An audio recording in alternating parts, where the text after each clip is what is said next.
নমস্কার। আজকে আলোচনা করব আমাদের প্রত্যেকের নামের যে অক্ষর বা আমরা যে নাম রাখি প্রত্যেকের, সেটা রাশি অনুযায়ী যদি হয়ে থাকে তাহলে অবশ্যই কিন্তু একটা ভালো ফল পাওয়া যায়। রাশি আমাদের ইন্ডিকেট করে যে আমাদের কোন নামের অক্ষর কী অক্ষর দিয়ে শুরু হওয়া উচিত, আদ্যা অক্ষর কী হলে ভালো হবে, এবং সেই হিসাবে কিন্তু নামের নাম শুরু হতো আগেকার দিনে। বর্তমান সময় যদিও মানুষের পছন্দ মতো নামটাই রাখা হয়, তো সেখানে কোনো রকম যে কুষ্টি অথবা যে জন্ম ছক বিচার করে নাম রাখা হয় সেরকম নয়। জন্ম ছক অনেক দেরিতে বিচার করা হয়ে থাকে, কিন্তু প্রথমেই হয়তো নাম অন্য রাখা হয়। তো আজকের ওই সংক্ষিপ্ত ভিডিওতে যেটা থাকবে যে কোন রাশির প্রথম অক্ষর কী হওয়া উচিত, এবং সেই নাম যদি রাখা হয় সেই আদ্যা অক্ষর বা সেই অক্ষর দিয়ে যদি নাম রাখা হয় তাহলে কিন্তু জাতকের একটা ভালো দিক থাকবে। কারণ অ্যাস্ট্রোলজি মানেই অবশ্যই একটা কিন্তু সূক্ষ্ম বিচার, এবং সেখান থেকে কিন্তু একটা ভালো ফল লাভের জন্যই কিন্তু এত নিখুঁত বিচার করা হয়ে থাকে। যে নামের প্রথম অক্ষরটাও কিন্তু এখানে প্রাধান্য দেওয়া হয়ে থাকে রাশির ওপর নির্ভর করে। আপনার জন্মরাশি যদি মেষ রাশি হয়ে থাকে, আপনি যদি মেষ রাশির জাতক হয়ে থাকেন, বা আপনার গৃহের বা বাড়ির কারোর আপনি দেখলেন যে তার মেষ রাশি হচ্ছে, তাহলে আপনি সেই রাশির জাতকের বা জাতিকাদের নাম অ অথবা ল এই অক্ষর দিয়ে আপনারা রাখতে পারেন। এই দুটো অক্ষর মেষ রাশির জাতকের জন্য, অ এবং ল, এই দুটি হচ্ছে নাম রাখার জন্য একদম পারফেক্ট এবং প্রযোজ্য। আপনারা কুষ্টি বিচার করলেই দেখবেন যে আপনাকে সেখানে এটাই বলা হয়েছে কি অ আর ল দিয়ে আপনি নাম রাখুন, তাহলে সন্তানের অবশ্যই ভালো হবে। তাহলে বৃষ রাশির জাতকদের জন্য কী হবে? যাদের জন্মকুণ্ডলী বিচার করে জানা যায় তারা বৃষ রাশি, অথবা আপনারা জন্মকালীন সময় যখন বিচার করেন তখন যদি জানতে পারেন যে এটা বৃষ রাশি যেই ছেলের বা মেয়ের, তাহলে অবশ্যই তাদের নাম রাখতে হবে হস্যই উ এবং ব, এই তিনটে অক্ষর দিয়ে। হস্যই উ এবং ব, এই তিনটে অক্ষর দিয়ে কিন্তু বৃষ রাশির জাতকদের নাম রাখলে অত্যন্ত ভালো ফল হবে। তাহলে মিথুন রাশির জাতকদের জন্য কি অক্ষর নামের অক্ষর প্রথম কি রাখলে শুভ হয়, সেটাও বলে দিই। মিথুন রাশির জাতকদের জন্য যদি আপনি প্রথম অক্ষর ক, খ, ছ এবং উ, এই চারটি কি ক, খ, ছ এবং উ, এই চারটি যদি আপনি প্রথম অক্ষর রাখেন, জানি এইগুলো একটু ডিফিকাল্ট, এগুলো থেকে নাম বার করা একটু কষ্টসাধ্য হতে পারে। আপনারা এই নামগুলো কিন্তু ডাকনাম দিয়েও রাখতে পারেন। অনেক সময় কিছু অক্ষর এমন বেরোবে সেখান থেকে কোনো নাম পাওয়া যায় না, অনেকটা কঠিন হয়ে পড়ে। তো সেক্ষেত্রে আপনি বাড়িতে এরকম কিছু নাম রাখলেন, যেটাও কিন্তু অত্যন্ত শুভ এবং ভালো ফল দেবে। যেটা রাশি বলছে সেই হিসাবেই রাখাটা উচিত। হয়তো আপনি তার যে নাম কাগজপত্রে থাকবে বা অরিজিনাল যে নাম, সেটা আপনি এই অক্ষরে দিলেন না, কারণ আপনি সেই অক্ষর দিয়ে ভালো নাম পাবেন না, কিন্তু আপনি গৃহে বা বাড়িতে তাকে কিন্তু এই নামে আপনি ডাকতেই পারেন। মিথুন রাশির এই চারটি ছিল। এবং কর্কট রাশির ক্ষেত্রে হবে কি, কর্কট রাশি জাতকদের জন্য দুটি অক্ষর থাকছে, একটি হচ্ছে হ এবং একটি হচ্ছে ড। হ এবং ড এই দুটি হচ্ছে কর্কট রাশির জন্য, এই দুটি অক্ষর দিয়ে আপনারা নাম রাখতে পারেন। সিংহ রাশির ক্ষেত্রে আপনি যখন বিচার করে দেখবেন তার সিংহ রাশি বা জন্ম সময়ে, তাহলে সিংহ রাশির ক্ষেত্রেও দুটি অক্ষরই প্রযোজ্য। সিংহ রাশির ক্ষেত্রে আপনি এই দুটি অক্ষরে নাম রাখতে পারেন। সিংহ রাশির ক্ষেত্রে ম এবং ঠ, এই দুটি, ম দিয়ে নাম রাখতে পারেন, এবং ট এর পরে যে অক্ষর ঠ, সেটি দিয়ে কিন্তু সিংহ রাশির জন্য আপনি নাম রাখতে পারেন। এবং কন্যা রাশির জাতকদের জন্য আপনি প্রথম অক্ষর কী রাখবেন?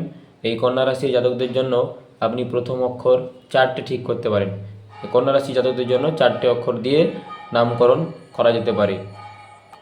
একটি হচ্ছে প, একটি হচ্ছে থ, একটি হচ্ছে চ এবং একটি হচ্ছে মূর্ধন্য। এই হচ্ছে চারটি অক্ষর। একটি হচ্ছে প, একটি হচ্ছে থ, একটি হচ্ছে চ এবং একটি হচ্ছে মূর্ধন্য। এই চারটি অক্ষর দিয়ে আপনারা এই রাশির জাতকদের নামকরণ করতে পারেন। তুলা রাশির জাতকদের জন্য কি রাখবেন? তুলা রাশির জাতক বা জাতিকা যারা রয়েছেন তাদের জন্য দুটো অক্ষর দিয়ে আপনারা নামকরণ করতে পারেন। একটি হচ্ছে ত এবং একটি হচ্ছে র। ত এবং র আদি অক্ষর হলে অবশ্যই ভালো হবে। এই দুটো অক্ষর দিয়ে আপনারা তাদের নামকরণ করতে পারেন। এবং বৃশ্চিক রাশির জাতকদের জাতিকাদের জন্য দুটি অক্ষরই প্রযোজ্য এবং এই দুটি অক্ষর দিয়ে আপনারা নাম রাখলে অত্যন্ত শুভ হবে।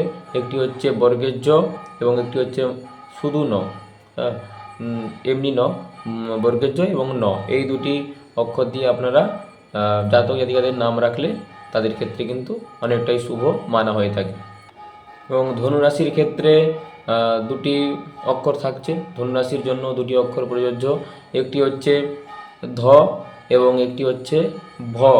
এই দুটি অক্ষর দিয়ে আপনারা নামকরণ করতে পারেন। এই রাশির জন্য দুটি অক্ষরই প্রযোজ্য। মকর রাশির জন্য কি রাখবেন? এই মকর রাশির জাতক জাতিকাদের জন্য সেম দুটি অক্ষরই থাকছে। এই দুটি অক্ষর দিয়ে আপনারা সুন্দর নাম বেছে রাখতে পারেন। যে কোনো নাম, যদি আপনাদের পছন্দের মতো কোনো তার যে মেন নাম থাকবে, যেটা খাতা পেনে থাকবে, সে নামটাও করতে পারেন। আর যদি আপনি না পেয়ে থাকেন, মনে করছেন যে না এখান দিয়ে কোনো ভালো নাম বেরোচ্ছে না, তাহলে কিন্তু গৃহে এই নাম আপনি ব্যবহার করতে পারেন।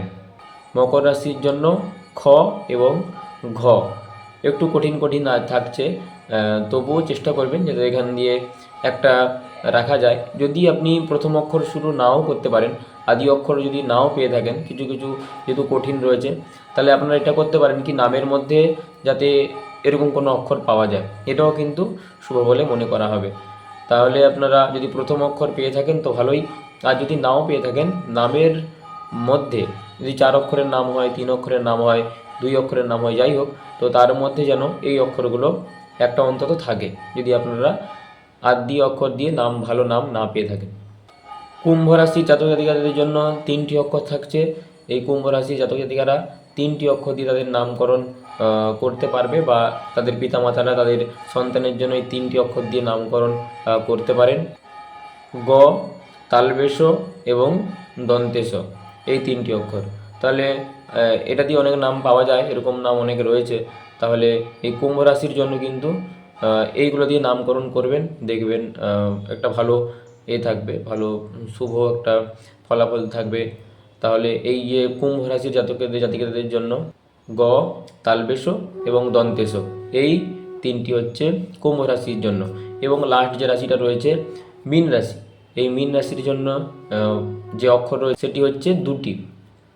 মীন রাশির জন্য 2টি অক্ষর রয়েছে, সেটা হচ্ছে দ এবং চ। এই হচ্ছে মীন রাশির। টোটাল যে 12টি রাশি, তাদের যে কি অক্ষর দিয়ে নাম শুরু হওয়া উচিত, আগেকার দিনে প্রত্যেকটা মানুষের কুষ্ঠিতে লেখা থাকতো যে এইভাবেই নামকরণ করলে আপনার সন্তানের ভালো হবে বা তাদের জন্য শুভ, কিন্তু বর্তমান সময়ে রাখা হয় না। তাই এগুলো যদি আপনারা কুষ্টি বিচার করিয়ে নেন, তাহলে অবশ্যই এই নামগুলো দিয়ে রাখার চেষ্টা করবেন। যদি নামগুলো আপনার না আসে, সেই অক্ষর দিয়ে কিছু কিছু কঠিন কঠিন যে অক্ষর রয়েছে, ঘ বা অন্যান্য যেসব রয়েছে, সেগুলো দিয়ে কিন্তু নাম তৈরি করা একটু কঠিন। তাহলে সেই ক্ষেত্রে আপনি চেষ্টা করবেন নামের মাঝখানে রাখার। আর যদি সেটাও না পারেন, তাহলে বাড়িতে একটা নাম রাখবেন। তার যদি অরিজিনাল নাম না দেওয়া যায়, যেটা কাগজ পেনে থাকে, সেটা যদি নাও দেওয়া যায়, অবশ্যই এটা ঘরের মধ্যে গৃহে আপনারা রাখতে পারেন। তাহলে অবশ্যই তাদের জন্য কিন্তু শুভ হবে। এই ছিল জ্যোতিষশাস্ত্রের যে রাশি সাপেক্ষে নামকরণ, এবং এটাই হয়ে থাকে।